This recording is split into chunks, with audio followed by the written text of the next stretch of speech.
Alhamdulillahilladzi anzalal Qur'an wa bihi nasta'in ala umurid dunya waddin. Asyhadu an la ilaha illallah wahdahu la syarikalah wa asyhadu anna Muhammadan abduhu wa rasuluh alladzi la nabiyya ba'dah.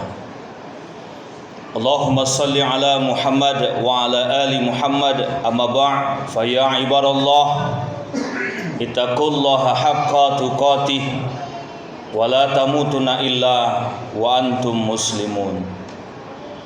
Qala Allah Ta'ala fil Qur'anil Karim, na'udzu billahi samiil alim minasy syaithanir rajim. Bismillahirrahmanirrahim. Kaifa takfuruna billahi wa kuntum amwatan fa ahyakum summa yumitukum summa yuhyikum summa ilaihi turja'un. Wa fil ayatil ukhra, inna nahnu nuhyil mauta wa naktubu ma qaddamu wa asarahum wa kulla syai'in ahsaynahu fi imamin mubin. Walhamdulillahi rabbil alamin wa sadaqallahu fil kitabihil karim. Hadirin jamaah salat Jumat yang berbahagia yang dimuliakan Allah Subhanahu wa taala. Kembali kita bersyukur atas nikmat Allah di tanggal 16 Jumadil Akhir 1442 Hijriah atau bertepatan dengan tanggal 29 Januari 2021 Miladiah ini. Mudah-mudahan Allah memberkahi dan merahmati setiap langkah kehidupan kita semuanya. Amin. Salawat dan salam tak lupa pula marilah kita bermohon kepada Allah agar kiranya tetap tercurah dan terlimpah kepada Nabi Muhammad SAW, dan mudah-mudahan kita semuanya termasuk umat yang terbaik yang senantiasa menjaga dan mengamalkan sunnah beliau sampai di penghujung akhir hidup kita kelak nantinya. Amin. Hadirin jamaah salat Jumat yang berbahagia yang dimuliakan oleh Allah Subhanahu wa taala, sebelum khatib menyampaikan khutbah, yang pertama marilah kita tingkatkan iman dan takwa kita kepada Allah. Yang kedua, karena khutbah ini cukup singkat maka dengarkanlah dengan baik, jangan sampai kita tertidur apalagi berbincang tatkala khatib sedang menyampaikan khutbah. Hadirin jamaah salat Jumat yang berbahagia yang dimuliakan oleh Allah Subhanahu wa taala, di dalam Al-Quran surah Al-Baqarah yang kita bacakan tadi ayat 28, Allah mengatakan bahwa kita manusia hidup ini melalui beberapa proses. Kata Allah, summa yumitukum summa yuhyikum summa ilaihi turja'un. Dulu kalian mati, aku hidupkan, lantas kami matikan dan kami hidupkan. Ayat ini juga selaras dengan Al-Quran surah Yasin ayat 12. Inna nahnu nuhyil mauta wa naktubu ma qaddamu wa asarahum wa kulla syai'in ahsaynahu fi imamin mubin. Sungguh kata Allah, kamilah yang akan menghidupkan kalian setelah kalian mati. Hadirin jamaah salat Jumat yang berbahagia yang dimuliakan oleh Allah Subhanahu wa taala, kendati pun demikian ketika Al-Qur'an kita lihat bahwa sebelum kita lahir itu disebut dengan alam ruh, maka keterangan ayat Al-Quran sedikit sekali tentang ruh.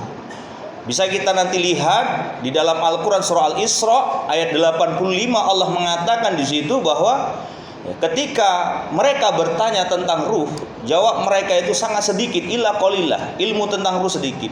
Maka begitu kita lahir di dunia ini, ya, ketika kita lahir di dunia ini, kita tidak ada nama, dan kita siapa orang tidak tahu.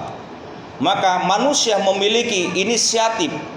Allah memberikan akal kepada manusia untuk apa? Melakukan sebuah ijtihad, yaitu memberikan nama kepada bayi yang baru lahir ke dunia ini, sipulan dan seterusnya. Nah, kenapa Allah memberikan hak itu kepada kita? Karena memang manusia di dunia ini diberikan oleh Allah Subhanahu wa taala kewenangan untuk apa? Melakukan, mengelola dunia ini dengan baik. Tapi dengan ini Allah juga menggambarkan di dalam Al-Quran tentang bagaimana kehidupan setelah di dunia ini. Lebih banyak di dalam Al-Quran itu adalah kehidupan setelah kita hidup di dunia ini.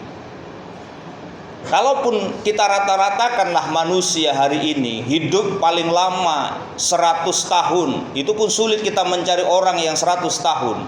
90 tahun juga kita kesulitan hari ini mencari orang yang hidupnya 90 tahun. Kita juga sulit mencari orang yang 80 tahun, itu hanya beberapa saja. Nah, kalau mau kita bandingkan kehidupan dunia dan kehidupan akhirat, kita ingin membandingkan kehidupan dunia dan kehidupan akhirat. Seandainya saja pun kita diberikan oleh Allah Subhanahu wa taala kehidupan selama 100 tahun dan kita tidak ngapa-ngapain. Ya, kita sujud menyebut nama Allah, kita selalu beribadah, selalu sujud selama 100 tahun, tidak ngapa-ngapain, belum ada bandingannya dengan kenikmatan akhirat yang Allah akan berikan kepada kita. Lantas kehidupan kita hanya beberapa tahun kita di dunia ini. Kalau kita mengikut umur Nabi 62 atau 63 tahun, lantas kita ingin masuk ke dalam surganya Allah Subhanahu wa taala dengan kenikmatan, dalam bahasa enaknya unlimited, tanpa batas. Surga itu kenikmatannya tanpa batas, unlimited. Ya. Sementara kita hidup, fase yang paling banyak kita temui itu 62 tahun rata-rata, seperti usia Nabi Muhammad SAW. Bahkan Allah hanya meminta kepada kita ibadah yang ringan-ringan. Maka inilah kelebihan kita sebagai umatnya Muhammad, ya. Walaupun kehidupan akhirat itu kekal dan kenikmatan surga unlimited, Allah kasih kesempatan kepada kita. Apa itu? Amal ibadah yang produktif. Amal ibadah yang sangat produktif. Lain halnya kita berbicara nanti hal bulan Ramadan. Ini dalam kehidupan kita. Amal ibadah yang produktif, Nabi menyebutkan kepada kita, ya, dalam sebuah hadisnya itu, raka'atin qabla subhi khairul laka minad dunya wa ma fiha. Yang artinya kurang lebih adalah, kalian tahu, kata Nabi begitu, salat 2 rakaat sebelum subuh itu lebih mulia daripada dunia dan seisinya. Ini berbicara salat. Yang ini kita katakan 5 waktu, yaitu isya, subuh, zuhur, asar, maghrib. Yang sholat sunat saja pun diberikan kenikmatan seluas langit dan seluas bumi yang Allah berikan itu. Maka ibadah sebentar itu bonusnya, kenikmatannya itu unlimited. Apalagi kata Nabi, idza mata ibnu adam inqata'a amaluhu ila salas.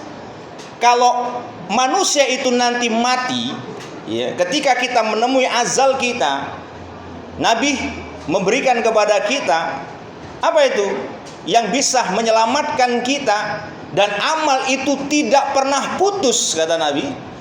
Yang pertama Nabi menyebutkan sedekah, yang kedua ilmu, dan 3 adalah doa anak yang salih.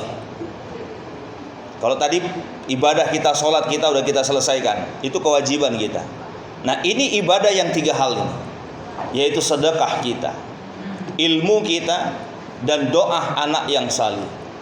Kalau mau kita bayang-bayangkan, kita pikir-pikirkan, hadirin jamaah sholat Jumat yang berbahagia yang dimuliakan oleh Allah Subhanahu wa taala, 3 amal ini amal abadi, amal yang tidak pernah berhenti, dan ini ganjarannya adalah surganya Allah yang kita sebut tanpa batas.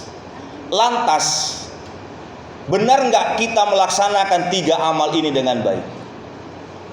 Kenapa Nabi menyebutkan sedekah itu urutan pertama? Ini sangat luar biasa, dan ini sunnah yang paling terberat di antara sunnah-sunnah yang lainnya. Saya katakan ini sunnah yang paling terberat di antara sunnah-sunnah Nabi yang lainnya. Mari kita cek. Hadirin jamaah salat Jumat yang berbahagia yang dimuliakan oleh Allah Subhanahu wa taala. Coba kita ingat, ketika Nabi Muhammad tatkala sakaratul maut, menjelang sakaratul mautnya, dipanggillah istrinya. Siapa istrinya ketika itu? Aisyah. Aisyah, kemari. Ini hendak sakaratul maut. Ada apa ya Rasulullah suamiku? Coba kau lihatkan dulu di lemari kita, masih adakah makanan? Coba kau lihat di bawah bantalku, masih adakah dirham? Kalau dulu dirham, kalau kita sekarang uang. Ketika itu dicek dan dilihat oleh Aisyah. Apa jawaban Aisyah? Wahai suamiku ya Rasulullah, jangankan makanan, 1 biji kurma pun di lemari tak ada ya Rasulullah. Jangankan dirham ya Rasulullah, hanya tinggal inilah pakaianmu, pakaian perangmu inilah yang sudah kujahit berkali-kali. Maka hadirin jamaah salat Jumat yang berbahagia dimuliakan oleh Allah Subhanahu wa taala. Nabi mengisyaratkan kepada kita di situ bahwa sebelum kita mati kita harus menolakkan harta kita, dan ini sunnah yang paling terberat. Dan saya belum pernah berjumpa dengan orang yang begitu menjelang ajalnya dia menolakkan hartanya. Tapi kebanyakan manusia sebelum ajalnya tiba, rumah sewanya bersusun, rumahnya semakin cantik, tabungannya makin banyak. Dan ini kategori sunnah yang paling terberat di antara sunnah-sunnah yang lainnya. Kenapa Nabi mengingatkan? Karena ini memang unlimited. Sedekah kita itu sangat luar biasa dan ganjarannya itu adalah surganya Allah Subhanahu wa taala. Dan ini memang instruksi Tuhan langsung. Sehingga Nabi mengamalkan. Dalam Al-Qur'an surah Al-Munafikun ayat 10 Allah menyebutkan, "Wa anfiqu mimma razaqnakum min qabli ayyatiya ahadakumul maut fayaqula rabbi laula akhartani ila ajalin qarib fa asaddaqah wa akum minas sholihin." Infakkan, berikan kata Allah, harta yang selama ini kurozakkan kepadamu, kuturunkan kepadamu sebelum, nah ini bahasa Allah, sebelum kematianmu itu datang. Ketika kematianmu itu datang, kalian akan berkata kepadaku, ya Allah, tunda kematianku. Seandainya ditunda oleh Allah, kalian mau ngapain kata Allah? Fa asaddaqah, aku ingin bersedekah. Secara psikologis begini, kalau seandainya ada orang yang mengasih pakaian kepada kita, yang mengasih itu masih hidup, lantas pakaian itu kita pakai, kemudian beberapa minggu atau beberapa hari kemudian orang itu mati, oke, no problem. Lantas yang kedua, ada orang yang ngasih pakaian sama kita tapi orangnya udah mati, tinggal istrinya yang hidup. Pak, Bang, Ustadz, atau siapapun nih Bang, ini baju peninggalan suami saya, tolong Pak, terimalah baju ini. Secara psikologis boleh kita tanya, lebih enak mana menerima baju orang yang masih hidup walaupun besoknya dia mati, atau orang yang sudah mati dia kita terima bajunya? Pasti jawabannya lebih enak Pak Ustadz menerima orang baju yang masih hidup dan walaupun besoknya dia mati. Karena kenapa? Kita merasa ngeri, kita juga merasa takut. Ini gambaran kenyataan kehidupan di dunia ini. Kenyataannya kebanyakan orang memberikannya itu ketika kapan? Setelah kita mati baru dikasih, dibagi-bagi sama orang. Gak ada guna itu. Gitu loh. Maka selama kita ini masih hidup, perbanyaklah kita sedekah kita. Itu pahala unlimited, itu pahala yang diganjar oleh Allah Subhanahu wa taala tanpa putus. Anda wafat, Anda mati, Anda meninggalkan dunia ini, walaupun beribu generasi telah meninggalkan kita, itu yang akan terus mengalir kepada kita. Dan itu sunnah yang paling terberat di antara sunnah-sunnah yang lainnya. Hadirin jamaah salat Jumat yang berbahagia yang dimuliakan oleh Allah Subhanahu wa taala. Maka pada khutbah yang kesempatan yang berbahagia ini, mari hidup kita yang sangat singkat ini, dunia yang fana ini, yang kita cari apa dalam kehidupan kita ini? Walaupun kita sudah banyak kehidupan kita diberikan kenikmatan oleh Allah Subhanahu wa taala, toh ini bakal akan kita tinggalkan. Segala amal ibadah yang kita lakukan di dunia ini, mari kita cari amal ibadah yang berkualitas. Mari kita lihat amal ibadah kita yang betul-betul itu diberikan oleh Allah Subhanahu wa taala, membuka pintu lebar apa surganya Allah. Karena suatu saat nanti kita akan melewati jembatan Shiratal Mustaqim. Ya, jembatan Sirat ini yang nanti kita juga akan dibukakan pintu neraka. Tapi apakah begitu dibuka pintu neraka, tertutupkah neraka itu atau terbuka sebaliknya? Sehingga ketika kita melewati jembatan itu, masuklah kita ke dalam surganya Allah. Mudah-mudahan kita termasuk orang-orang yang mendiami kenikmatan surganya Allah yang unlimited. Dan seandainya kita hari ini beribadah, marilah kita beribadah yang potensial, yang ibadah itu adalah ibadah abadi dalam kehidupan kita, yang Nabi sebut itu salah satunya sedekah. Demikian khutbah yang cukup singkat ini, mudah-mudahan bisa bermanfaat bagi kita semuanya. Fa'tabiru ya ulil absar la'alakum tuflihun.